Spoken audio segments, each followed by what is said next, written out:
Radhe Radhe.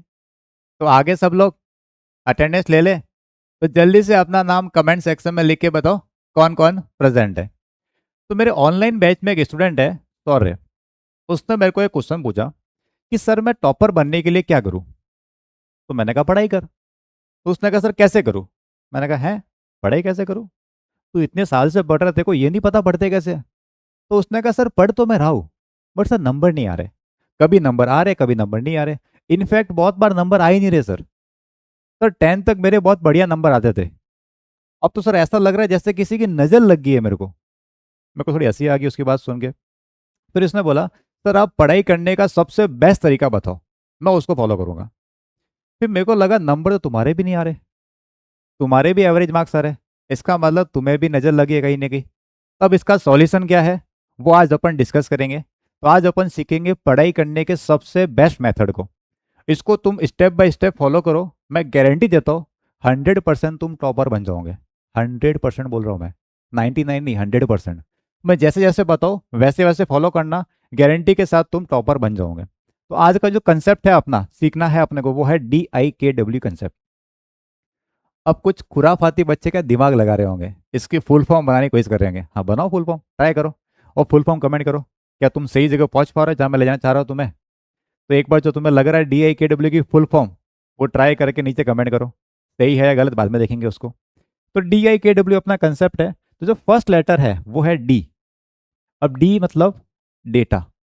D का मतलब क्या है? डेटा। अब डेटा क्या चीज़ है, ये कहाँ से आता है उसको समझना। तो डेटा क्या होता है, ये जैसे तुमने कोई बुक पढ़ी, या तुमने मेरा लेक्चर देखा, या तुमने किसी का वीडियो देखा, या तुम ऑनलाइन ऑफलाइन कहीं से भी पढ़ रहे हो, तो वहाँ से तुम्हारे पास डेटा आता है। और वो बुक की फॉर्म में हो, वीडियो की फॉर्म में हो, लेक्चर की फॉर्म में, ऑडियो की फॉर्म में, कहीं से भी हो, तो तुम्हारे पास क्या आ गया? डेटा आ गया। अब डेटा की एक खासियत है, वो बताई अपन को जर्मन साइकोलॉजिस्ट हरमन साहब ने। उन्होंने क्या बताया, उन्होंने एक थ्योरी दी थी अपनी, वो है फॉरगेटिंग कर्व।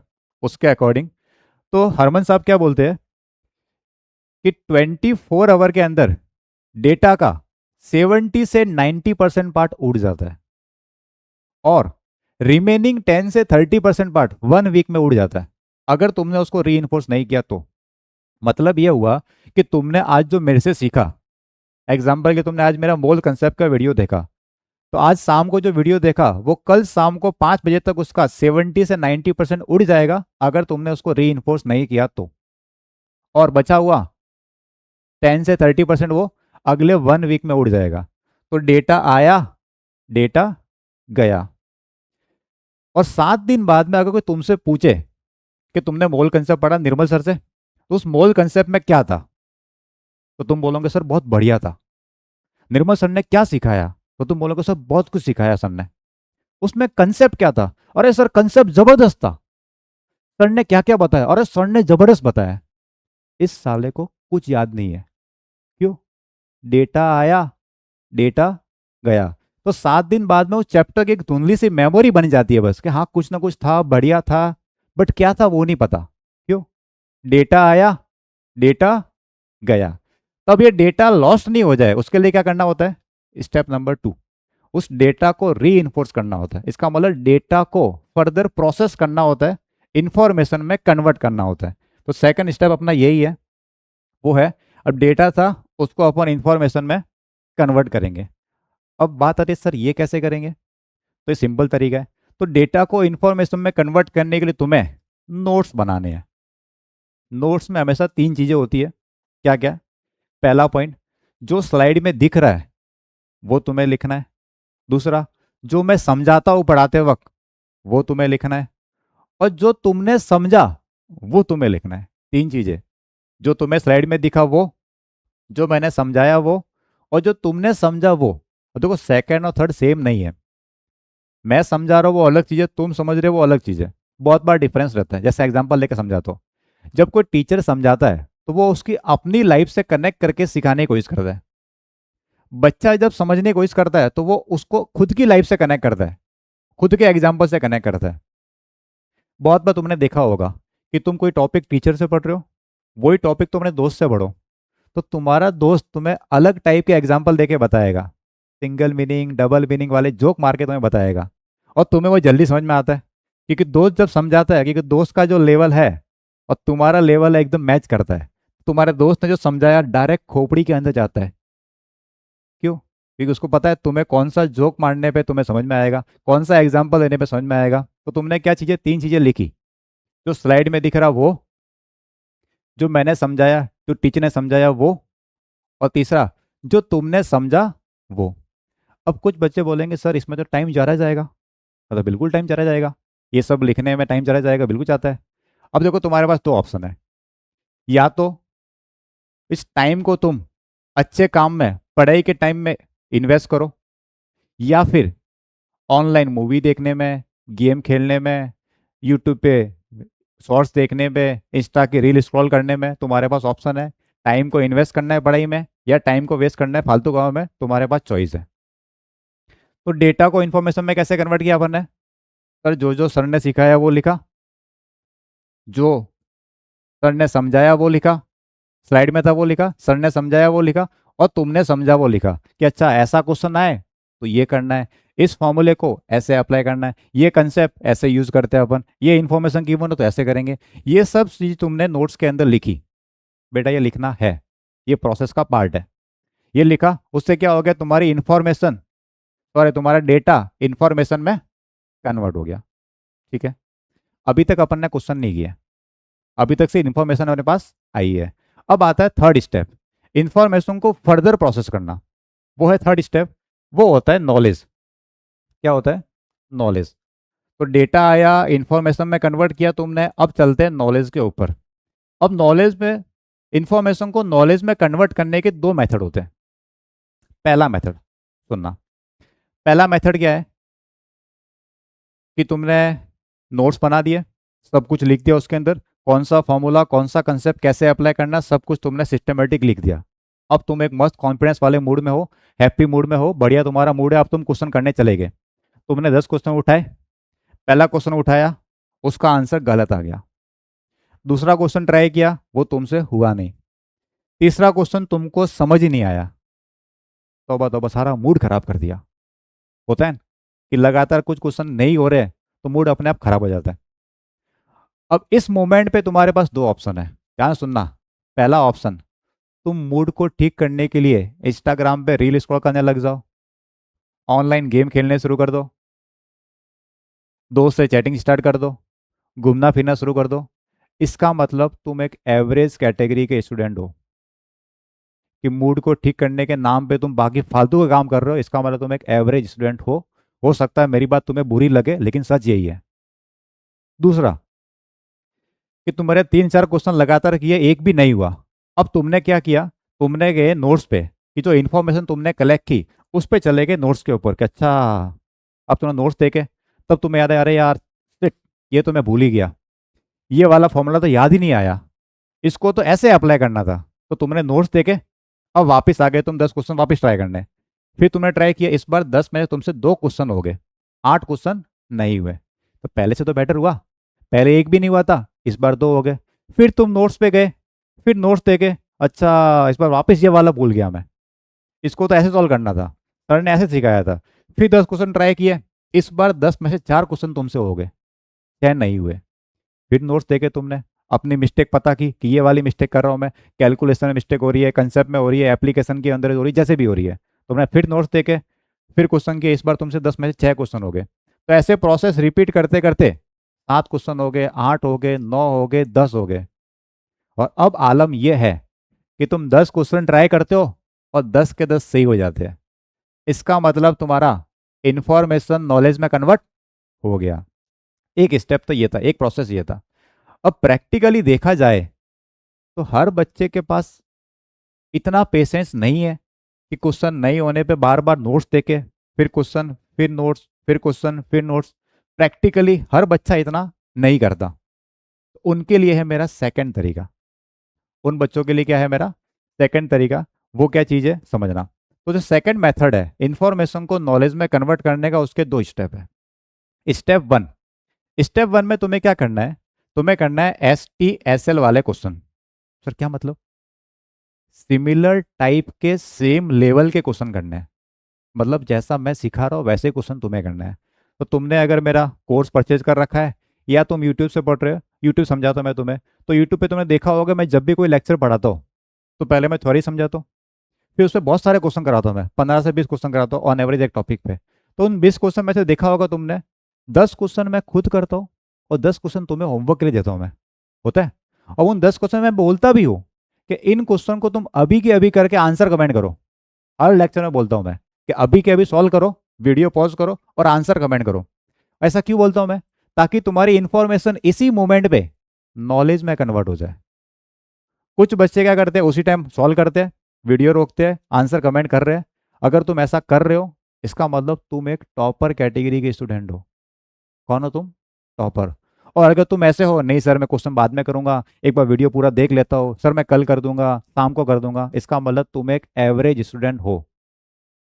अब तुम डिसाइड कर लो तुम्हें क्या करना है। बोल रहा हूँ मैं, एकदम फैक्ट बोल रहा हूँ, सच बोल रहा हूँ, तुम्हें बुरा लगेगा, लगने दो। तो अगर तुम उसी मोमेंट पे करते हो इसका मतलब तुम एक टॉपर कैटेगरी स्टूडेंट हो। और तुम टालम टोल वाले हो, कल करूंगा, परसों करूंगा, बाद में करूंगा, सर आज तो मेरे को होमवर्क ज़्यादा मिला है, ये बाद में कर लूंगा सर। बेटा टाइम पास ही करोगे तुम।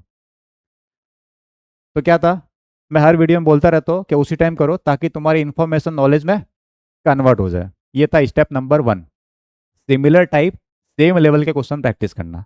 ठीक। इससे क्या होता है सर, इससे कॉन्फिडेंस बूस्ट होता है, कॉन्फिडेंस बढ़ता है कि हाँ मेरे से भी क्वेश्चन हो रहे हैं, सर ने कराया, सर ने कर दिया, अब मैंने वैसा ही क्वेश्चन मैंने खुद किया, मेरे से भी हो गया। अंदर से अपना प्लेजर वाली फीलिंग आती है कि अच्छा मेरे से भी क्वेश्चन हो रहे हैं। ये था स्टेप 1। अब स्टेप 2 पे आते हैं। स्टेप 2 में क्या करना होता है कि स्टेप 2 में तुम्हें डिफरेंट टाइप के क्वेश्चन करने हैं। पहले क्या किया, same type same level question किए। अब वो जब क्वेश्चन हो गए, अब क्या करना है, डिफरेंट क्वेश्चन करने हैं। सर ये कहाँ से करने हैं? ये 2 जगह से करने हैं। पहला, प्रीवियस ईयर बुक से करने हैं, जिस भी एग्जाम की तुम प्रिपरेशन कर रहे हो, जेई की, नीट की, जिसकी भी, तो उसके पीवाई की उठाओ वहां से करो। दूसरा, स्टैंडर्ड बुक्स के क्वेश्चन करने हैं तुम्हें। और अगर तुम्हारा कोचिंग का मटेरियल सिस्टमेटिक, वेल ऑर्गेनाइज्ड और एग्जाम ओरिएंटेड है तो तुम कोचिंग के मटेरियल को भी यूज कर सकते हो। तो तुमने पीवाई क्यू किए डिफरेंट टाइप क्वेश्चन के लिए और स्टैंडर्ड बुक से क्वेश्चन किए। उससे क्या हो गया, तुम्हारे जो नॉलेज वाला पार्ट है वो पूरी तरह परफेक्ट हो गया। अब नॉलेज में क्या हो गया, जितने क्वेश्चन तुम कर रहे हो तो ऑलमोस्ट सबका आंसर तुमसे आ रहा है। इसका मतलब तुम्हारी इंफॉर्मेशन पूरी तरह नॉलेज में कन्वर्ट हो गई है। अब इस मोमेंट पे तुम्हारा सिलेक्शन 100% कन्फर्म हो गया। अगर तुम नॉलेज वाले स्टेज में आ गए इसका मतलब सिलेक्शन तो कन्फर्म हो गया, सिलेक्शन तो कहीं नहीं गया तुम्हारा। तो क्या क्या किया अभी तुमने? सर सबसे पहले डेटा कैसे आया, वीडियो देखने से, लेक्चर अटेंड करने से, या कहीं से भी तुम टीचर से ऑनलाइन ऑफलाइन पढ़ रहे हो वहाँ से डेटा आया। डेटा को इन्फॉर्मेशन में कन्वर्ट करने के लिए क्या किया तुमने? सर नोट्स बनाया हमने। नोट्स में क्या, जो स्लाइड में था वो लिखा, जो टीचर ने समझाया वो लिखा, और जो तुमने समझा वो लिखा कि ये वाला फॉर्मूला ऐसे अप्लाई करना है, ये कंसेप्ट ऐसे काम आता है, ऐसे क्वेश्चन ऐसे करने, वो सब लिखा तुमने। अब सर इन्फॉर्मेशन को नॉलेज में कन्वर्ट करना 2 मेथड, पहला प्रोसेस कर करके सीखो, या फिर मेरे जो 2 स्टेप है उसको फॉलो करो। अब यहाँ तक क्या हो गया, नॉलेज पे अपन आगे, सिलेक्शन सिक्योर हो गया। अब आते हैं रैंक की तरफ। अब रैंक लेके आते हैं अपन। अब ये वाला जो स्टेप है रैंक लाने वाला, उसके लिए चाहिए अपने को विजडम। फोर्थ, विजडम क्या होती है? हिंदी में बोलते हैं प्रज्ञा। पता नहीं, एक पूरा माइंड पूरा खुल गया सब तरह से, 360 सोच सकता है वो। तो विजडम में क्या होता है, इंसान क्रिटिकल थिंकिंग को अप्लाई करता है हर तरह का। इसमें क्या चीज़ है, जैसे कोई कंडीशन जिस तरह की है उस कंडीशन के अकॉर्डिंग अपने को रेस्पॉन्स देना होता है, और फ्यूचर के कॉन्सिक्वेंसेस को देखते हुए कि ये वाला तरीका अप्लाई करने पे ये होगा, ये चीज़ अप्लाई करने पे ये होगी। मैं तुम्हें एग्जांपल देके समझाता हूँ विजडम क्या चीज़ है।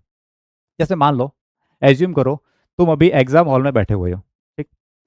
तुम्हारे पास क्वेश्चन आया केमिस्ट्री का, तुमने पहला क्वेश्चन उठाया और तुम्हें लगा सर इस क्वेश्चन को सॉल्व करने के लिए मेरे को 3 कंसेप्ट की रिक्वायरमेंट है, 3 कंसेप्ट काम आएंगे और पूरा अगर मैं सॉल्व करूंगा तो मुझे 4 मिनट का टाइम लगेगा।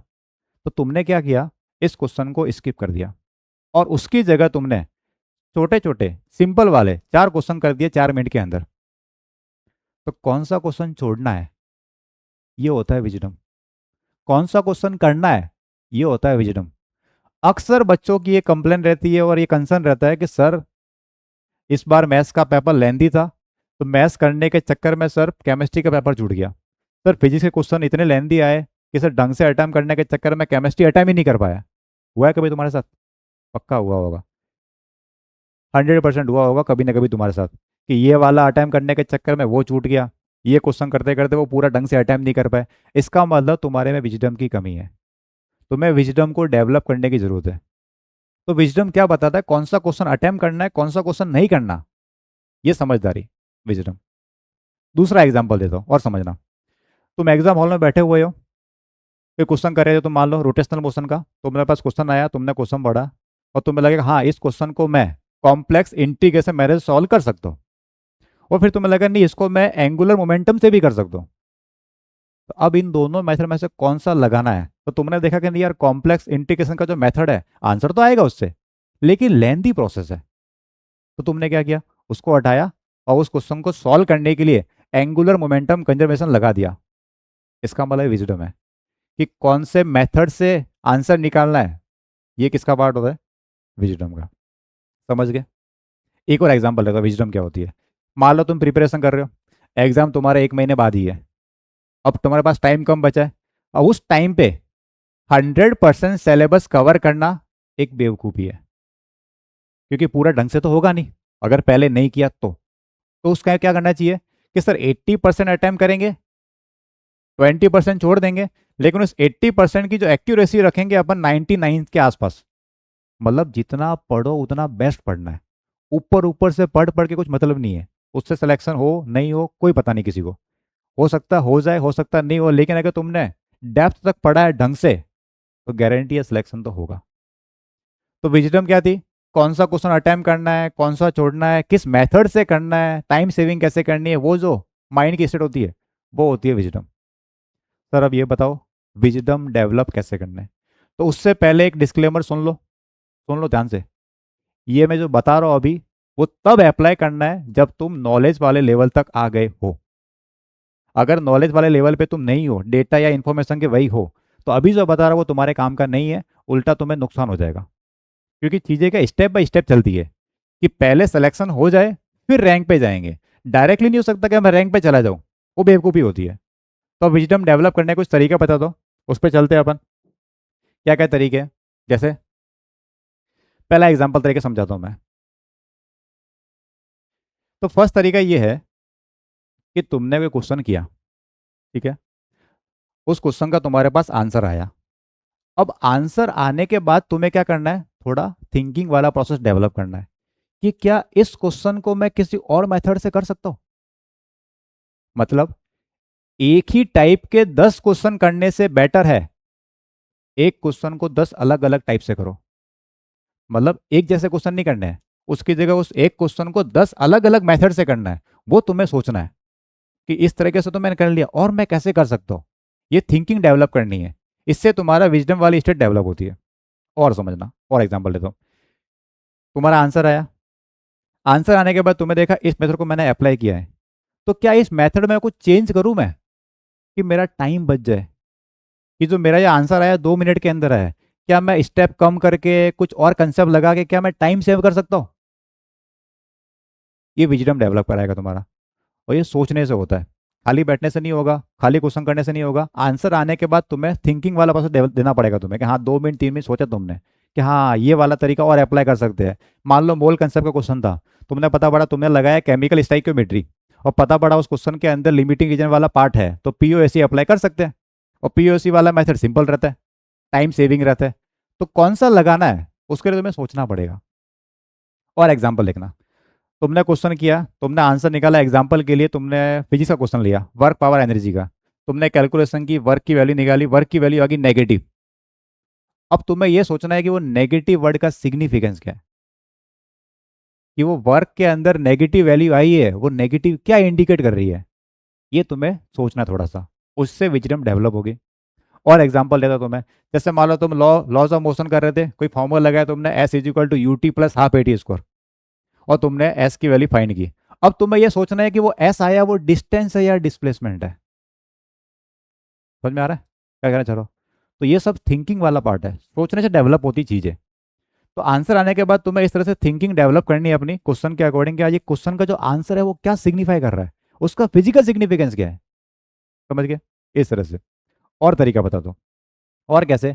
दूसरा तरीका होता है विजडम को डेवलप करने का, वो होता है टॉपिक को इंटरकनेक्ट करने से, चैप्टर को इंटरकनेक्ट करने से। मैं एग्जांपल लेता हूँ, जैसे अपन ने क्वेश्चन किया था जेई एडवांस का मोल कंसेप्ट के अंदर, आई थिंक 2022 का। उसमें क्वेश्चन में क्या था, इंपेरिकल फॉर्मूला को लॉ ऑफ मल्टीपल प्रपोर्शन से कनेक्ट करके क्वेश्चन बनाया था। याद आया कुछ? नहीं हो तो वीडियो देख लेना। तो मल्टी ये empirical formula, law of multiple proportion, दोनों को कनेक्ट करके क्वेश्चन पूछा गया था। तो ये जो इंटरकनेक्टिविटी है उससे विजडम डेवलप होती है। तो जब भी कोई थ्योरी का टॉपिक पढ़ो और तुम्हें लगता है कि हाँ ये वाला टॉपिक इससे कनेक्ट हो सकता है, तो कनेक्ट करने की कोशिश करो हमेशा। उससे तुम्हारे दिमाग के तार खुलेंगे, अच्छा ये ऐसे अप्लाई था, ये केमिकल काइनेटिक्स का फॉर्मूला केमिकल इक्विलिब्रियम से कनेक्टेड है, अच्छा ये थर्मोडायनेमिक्स इक्विलिब्रियम से कनेक्टेड है, इक्विलिब्रियम इलेक्ट्रोकेमिस्ट्री से कनेक्टेड है। तो ये तो इंटरकनेक्शन डेवलप होगा, उससे विजडम डेवलप होती है। फिर पता पड़ेगा अच्छा ये जो रेडक्स वाला पार्ट है, ये मोल कंसेप्ट पार्ट है, इसके अंदर केमिकल स्टाइक्योमेट्री, ये सब आपस में कनेक्टेड है, कंसंट्रेशन टर्म सब कनेक्टेड है। तो वो टॉपिक को आपस में कनेक्ट करना है, अलग अलग चैप्टर को कनेक्ट करना है, ये कनेक्टिविटी क्या होती है, विजडम को डेवलप करती है। तो समझ गए तुम क्या क्या करना है तुम्हें विजडम डेवलप करने के लिए? तो आज का अपना सेमिनार इसी टाइप से था। अब तुम्हें एक काम करना है, अभी तुम आज की डेट लिख के ये नीचे कमेंट करो कि तुम किस स्टेज में हो, डेटा पे हो, इन्फॉर्मेशन पे हो, नॉलेज पे हो या विजडम पे हो। और 1 महीने बाद वापस इस वीडियो पे आना और वापस कमेंट करना कि तुम वहाँ से कितना स्टेप ऊपर गए। ठीक है? तो ये अभी तुम्हें अभी का अभी करना है। मुझे बताओ एट प्रेजेंट तुम किस मोमेंट पे हो और तुम कितना इंप्रूव कर रहे हो अपने अंदर। मैं जैसे बताया वैसे करते रहना, गारंटी दे रहा हूँ तुम्हारा इंप्रूवमेंट हो जाएगा, टॉपर बन जाओगे। तो आज के लिए इतना ही। तुम्हें अगर किसी और टॉपिक के बारे में दिक्कत हो, जैसे सब टाइम टेबल कैसे बनाओ, पढ़ने का और सर इंप्रूवमेंट कैसे करो, डिस्ट्रैक्शन कैसे कम करो, या जो भी तुम्हारी प्रॉब्लम हो किसी भी टाइप की, तो नीचे कमेंट कर देना। उस टॉपिक पे मैं रिसर्च करके वीडियो बना दूंगा। तो आज के लिए इतना ही। इसके आगे फिर मिलेंगे अपन नई तुम्हारी प्रॉब्लम के साथ में। Okay bye, Radhe Radhe.